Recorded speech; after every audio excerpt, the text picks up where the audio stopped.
Good morning po mga kalingap.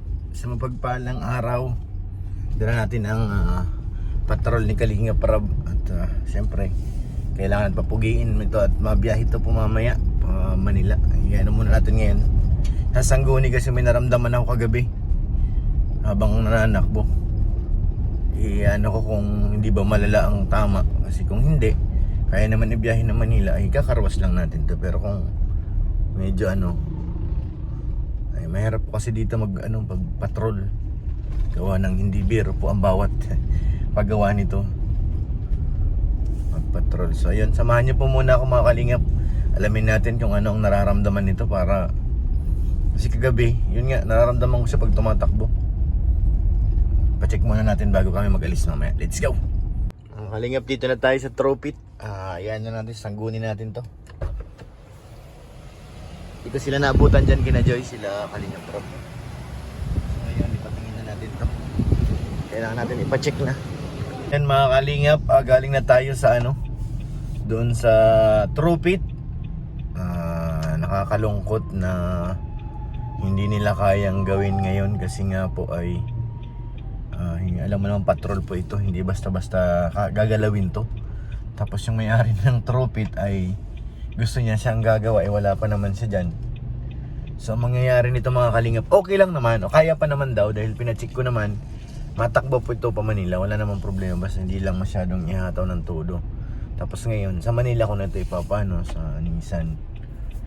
Kaya okay lang, kaya naman, wag lang ihataw ng sobra-sobra. At yung preno, hindi naman kasi mukhang i-repace daw ito yun ang dahil pag na-preno nga siya, medyo may kunting alog pag mabilis ka na.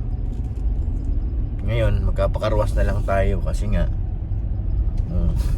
gusto kasi ng may-ari ng Tropit na nandyan siya mismo ang gagawa.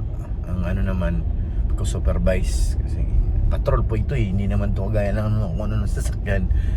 So ang mangyayari nito, ang gusto niya is bukas, ay sabi ko hindi na po obra dahil nga mamaya po ay mabiyahe na kami. Kaya okay lang daw, okay lang naman na na itakbo natin ito ng pa-Manila. Tapos sa Nissan ko na to sa Manila, habang nasa Hong Kong sila, may trabaho tayo. Tama po yun. Kaysa naman na basta ang nito, hanapan ko lang ng parking sa na hindi siya nakatiwangwang. Di bali magbayad basta may garahe tayo na okay. So ngayon, pakarwas ko na lang ito para mamaya pag sakay ni Rabay, oh no na, oh no. At mamaya po naalis na rin kami. Siguro nagdag ngayon sila Kalingap Rab. So mamaya ito, katapos ng vlog, na yan, estimated is mga 3 o'clock, ganun ang alis namin dito puntang Manila. So yan, karwas muna tayo guys, let's go. So mga kalingap, nandito na tayo sa sa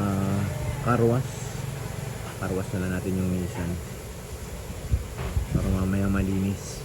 Yun na nga, sa Manila na tayo, magkapagawa na.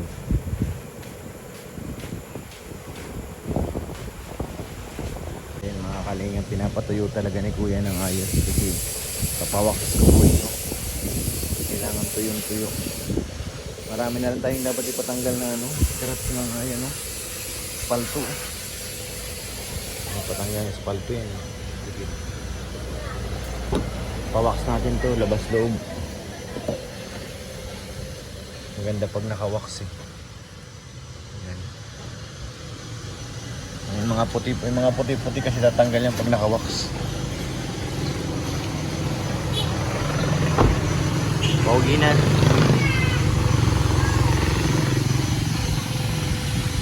Ang pogi niya na.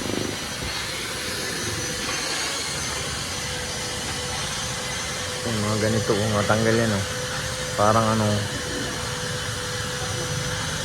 pag nakawaks yan, tanggal po yan. Yun na nga, first na naman po ang patrol.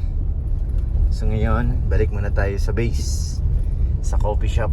At tingnan natin kung sino nandito na. At ako naman po ay uuwi pa din dahil wala pa po akong gamit. At mamaya pa naman po ng hapon, alauna pa lang, Nakapag-prepare pa ako ng aking dadalhin para sa biyahe mamaya. Price na naman po ang ating sasakyan. Ating itama muna sa tubig kasi bagong linis. Mamaya na. Sayang yung binayad ko. Pinawax po natin to para mag fresh ulit.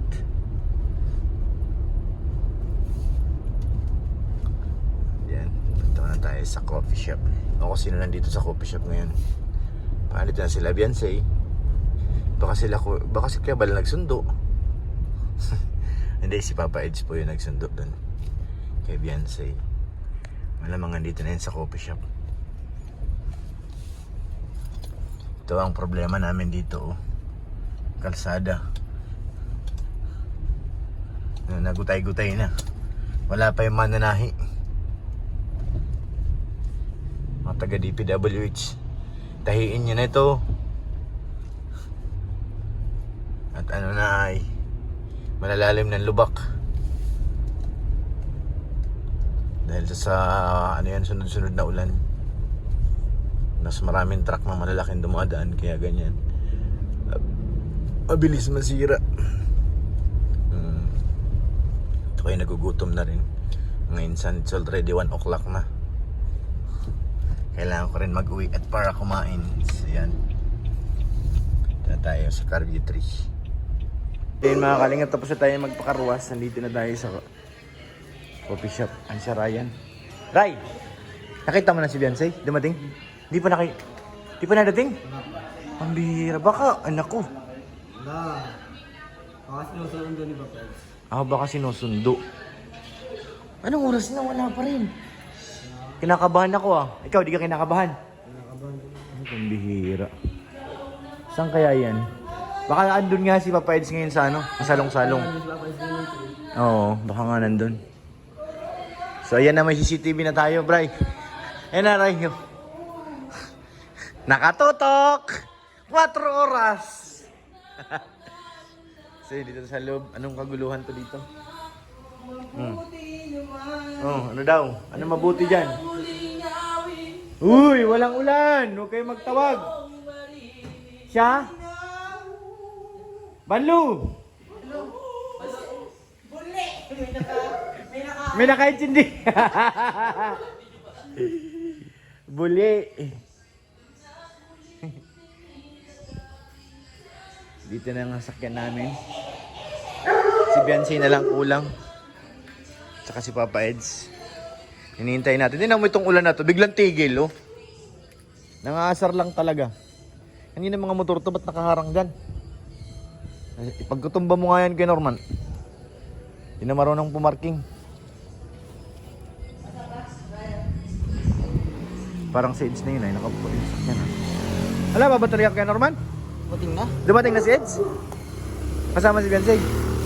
Ha? Mabili lang ng umalis, mabili ng... Silang dalawa umalis? Baka naman madiretso na yun. Pwede. Ito na nga, ko na nga. Publish mo na? Public. Ano lang to, hindi naman wala sila dito. Hintayin natin makita si Beyonce. Yung mga gamit ni Kalinga Prab, di pa sinasakay? Sana huwag nang umulan. Malungkot. Di na rin si Milky Way.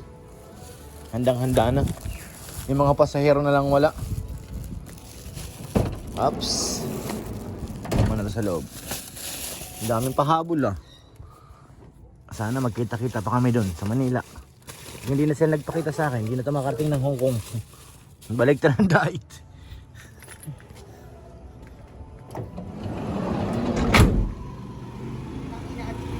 Ayun sa ating nabalitaan, dito na raw si Beyonce, si Edo. Sa nagkay Norman, ay binibili lang.